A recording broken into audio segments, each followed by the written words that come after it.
तो एक प्लानिंग और एक षड्यंत्र चल रहा है कि कैसे भी करके वहां पे पूजा रोकी जा सके और उसके लिए कोर्ट के बाहर के जो हटकंडे हैं उसको भी अपनाया जा रहा है। अगर ऐसा होता है तो पहले तो बहुत बड़ी क्षति हो जाएगी, जो लोग वहां पूजा पाठ कर रहे हैं उनकी जान माल को खतरा होगा, साथ ही साथ जो पूजा हो रही है वो रुक जाएगी। The namazis are coming in large numbers so that this roof which is in dilapidated condition can fall.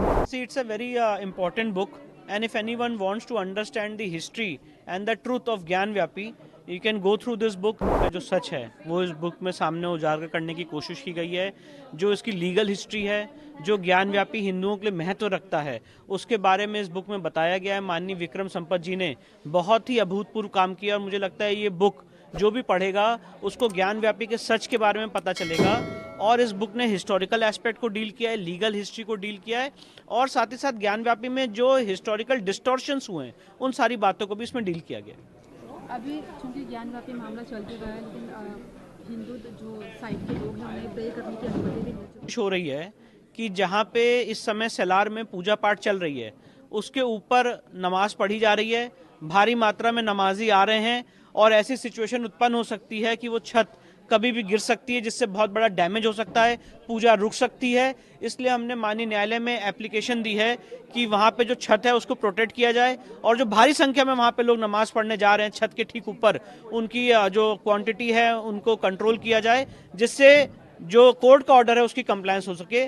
तो ऐसा हमने प्रार्थना पत्र कोर्ट में दायर किया है और मुझे उम्मीद है आगे आने वाले समय में उस पर हियरिंग होगी। आपको लगता है ये प्री प्लान है? देखिए, जैसे जब से माननीय डिस्ट्रिक्ट जज का ऑर्डर आया 31 जनवरी का और इलाहाबाद हाईकोर्ट का भी फैसला आ चुका है उस ऑर्डर को अपहोल्ड करते हुए, तो एक प्लानिंग और एक षड्यंत्र चल रहा है कि कैसे भी करके वहां पे पूजा रोकी जा सके और उसके लिए कोर्ट के बाहर के जो हटकंडे हैं उसको भी अपनाया जा रहा है। इसलिए हमने कोर्ट में मामला लाए लीगली रिसर्च के साथ और कोर्ट में पिटीशन फाइल की है कि किस तरह से वहां पे छत गिराने का प्रयास किया जा रहा है। इसलिए जो जिला एडमिनिस्ट्रेशन है उसको डायरेक्ट किया जाए कि उसको रोके कि वहां पे छत ना गिर सके और साथ ही साथ जो पूजा पाठ चल रही है कोर्ट के ऑर्डर के कंप्लायंस में वो निर्विघ्न रूप से चलती रहे। अगर ऐसा होता है जैसे आप बता रहे तो उसकी कॉन्सिक्वेंसेस क्या हो सकते हैं? नहीं, काफ़ी मुझे लगता है अगर ऐसा होता है तो पहले तो बहुत बड़ी क्षति हो जाएगी, जो लोग वहाँ पूजा पाठ कर रहे हैं उनकी जान माल को खतरा होगा, साथ ही साथ जो पूजा हो रही है वो रुक जाएगी। इसलिए हमें पूरी उम्मीद है कि माननीय न्यायालय इसका संज्ञान लेगा और जल्द से जल्द आदेश पारित करेगा। और मैं बात ये भी बताना चाहता हूँ आपको, जो मैंने प्रार्थना पत्र लगाया है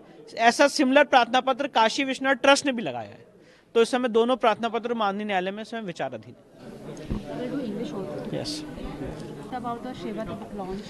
See, it's a very important book, and if anyone wants to understand the history and the truth of Gyan Vyapi, you can go through this book. This book deals with the historical aspects of Gyan Vyapi. This book deals with the legal aspects of Gyan Vyapi.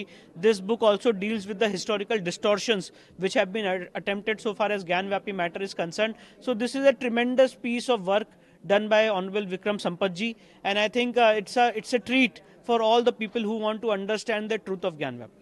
So you are taking care of the Gyan Vyapi mosque issue, and what's your comment about the roof? What you said earlier.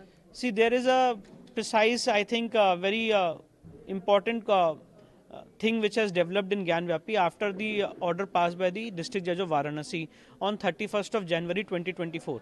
After that order, it has so happened that there is a continuous attempts made by members of Muslim community who are going to offer namaz there every day. They are coming in large numbers over the said cellar so that the roof can be demolished and in turn the puja can be stopped. So these are the attempts which are made by the members of Muslim community.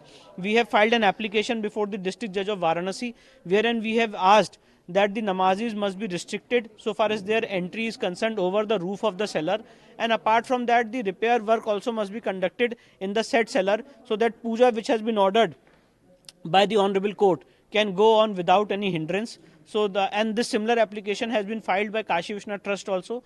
So I think in the near future this matter will be heard and appropriate orders will be passed by the Honorable Court. So what I understand that this is totally a pre-planned. Yeah, definitely. I think this is a conspiracy to circumvent the orders passed by the Honorable Court.